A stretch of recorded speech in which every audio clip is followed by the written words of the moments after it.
آج وزیراعظم عمران خان کی حکومت نے قومی اسمبلی سے بجٹ پاس کروا لیا، لیکن آج جب قومی اسمبلی میں بجٹ پیش ہونا تھا تو اسی وقت کراچی میں پاکستان سٹاک ایکسچینج کی عمارت پر 4 مسلح دہشت گردوں نے حملہ کیا۔ اس حملے کو سٹاک ایکسچینج کے بہادر گارڈز نے اور موقع پر موجود جو پولیس اہلکار تھے انہوں نے ناکام تو بنا لیا، لیکن اس حملے کی ٹائمنگ نے بہت سے سوالات پیدا کیے ہیں، اور یہ سوال بہت اہم ہے کہ حملہ تو ناکام ہو گیا، لیکن اس حملے کے ذریعے دشمن نے ہمیں کیا پیغام دیا ہے؟ اور ایک طرف دشمن جو ہے وہ ہماری اکانومی پر، ہمارے سٹاک ایکسچینج پر حملے کر رہے، دوسری طرف آج قومی اسمبلی میں حکومت اور اپوزیشن ایک دوسرے سے لڑ رہی تھی، اور اس صورت دیکھ رہے ہیں کہ وفاقی حکومت اور سندھ حکومت کے درمیان بھی محاذرائی میں اضافہ ہو رہا ہے۔ تو اس وقت آج جبکہ ہماری اکانومی پر، ہمارے سٹاک ایکسچینج پر دشمن حملہ آور ہے، کیا ہم افورڈ کر سکتے ہیں وفاقی حکومت اور سندھ حکومت آپس میں ایک دوسرے کے خلاف بیان بازی کریں؟ اور کیا جو وفاقی حکومت ہے اس نے بجٹ تو پاس کروا لیا، لیکن کیا اس کے لیے آنے والے دنوں میں خطرات ختم ہو گئے ہیں؟ اپوزیشن کی آئندہ اسٹریٹجی کیا ہے؟ آج قومی اسمبلی کے اجلاس میں ایک طرف مسلم لیگ نون کے پارلیمانی لیڈر خواجہ محمد آصف اور بلاول بھٹو زرداری نے وفاقی حکومت پر تابڑ توڑ حملے کیے، دوسری طرف حکومت کی طرف سے جو شاہ محمود قریشی صاحب ہیں انہوں نے اپوزیشن کو بھرپور جواب دیا۔ تو آج کے اس پروگرام میں ہم وزیر خارجہ شاہ محمود قریشی سے بھی بات کریں گے، جو وزیر اعلیٰ سندھ ہیں مراد علی شاہ صاحب، ان سے پوچھیں گے کہ کیا اس وقت سندھ حکومت اور وفاقی حکومت کے درمیان جو محاذرائی ہے وہ مناسب ہے، اس کا فائدہ اور نقصان کس کو ہوگا؟ اور پارلیمانی لیڈر مسلم لیگ نون کے خواجہ محمد آصف صاحب، ان سے پوچھیں گے کہ حکومت نے آج بجٹ پاس کروا لیا، بڑی آسانی سے بجٹ پاس کروا لیا، لیکن آپ وزیر اعظم سے استعفیٰ مانگ رہے ہیں، کیا وہ آپ کے کہنے پہ استعفیٰ دے دیں گے؟ تو آج ہم گفتگو کا آغاز کرتے ہیں وزیر خارجہ جناب شاہ محمود قریشی صاحب سے۔ السلام علیکم شاہ محمود قریشی صاحب۔ جی وعلیکم السلام۔ میں نے آپ سے پہلا سوال یہ پوچھنا ہے کہ آج آپ نے بجٹ تو پاس کروا لیا، لیکن جب آج بجٹ پر بحث شروع ہونے والی تھی تو عین اس وقت پاکستان سٹاک ایکسچینج کی عمارت پر کراچی میں حملہ کیا گیا۔ کیا وفاقی حکومت کو اور سندھ حکومت کو اس حملے کا پہلے سے علم تھا؟ میر صاحب، آپ چند دن پہلے میرا بیان اٹھا کے دیکھیے، جب وزیرستان پہ ہماری آرمی پٹرول پر حملہ ہوا تھا اور شہادتیں ہوئی تھیں، تو میں نے گزارش کی تھی کہ رو نے اپنے سلیپر سیلز کو ایکٹیویٹ کرنے کا ہمیں اشارہ مل رہا ہے۔ اب آج کا جو واقعہ ہے اس کے تانے بانے آپ دیکھیں، یہ کہاں جڑتے ہیں؟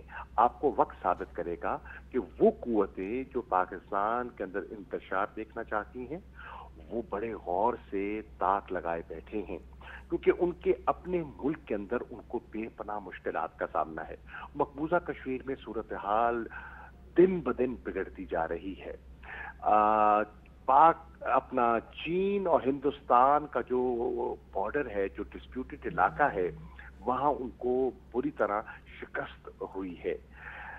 معاشی طور پر وہ انتشار کا شکار اور بدحالی کی طرف جا رہے ہیں۔ کروڑوں لوگوں کی نوکریوں کا ضیاع ہوا ہے، اور اسٹرکٹ لاک ڈاؤن کے باوجود ان کے جو کووڈ کیسز ہیں بڑھ رہے ہیں، انفیکشن ریٹ بڑھ رہا ہے، اموات بڑھ رہی ہیں۔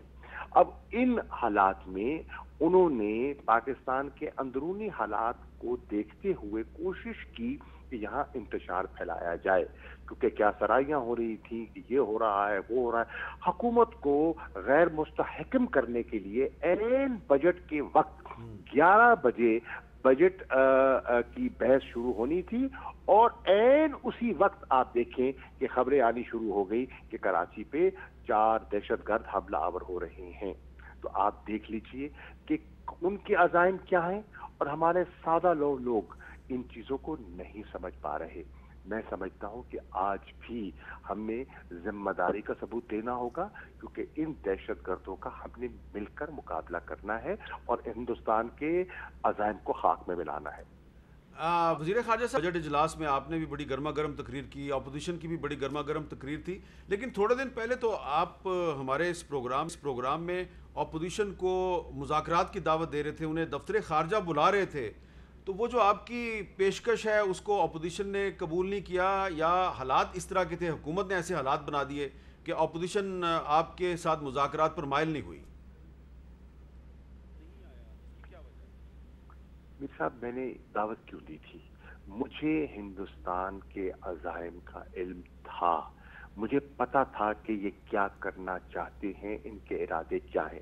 مجھے ان کی، ہم سے سیاسی اختلاف ہو سکتا ہے، مجھے ان کی حب الوطنی پر شک میں نہیں کروں گا، یہ مجھے زیب ہی نہیں دیتا اور میں کروں گا بھی نہیں، اور یقیناً وہ مجھ سے شاید بہتر ہی پاکستانی ہوں۔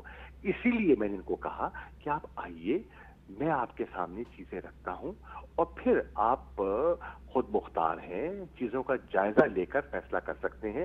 مجھے یقین تھا کہ جب وہ حالات کے بارے میں ان کو پورا خاکہ ان کے سامنے آئے گا تو وہ اپنے فیصلوں پر، اپنی پالیسیز پر، اپنے رویے پر نظر ثانی کریں گے۔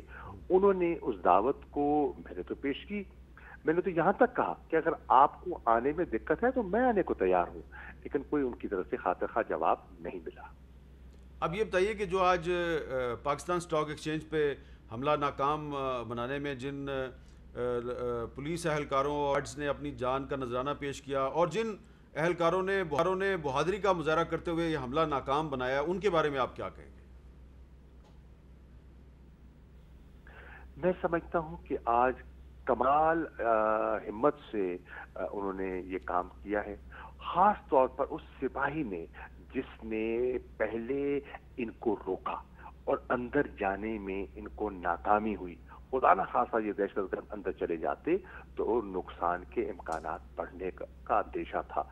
انہوں نے 2 دہشت گردوں کو وہاں ہلاک کیا، پھر ہمارے رینجرز نے، ہماری سپاہ نے مل کر ان چاروں کا قلع کما کیا۔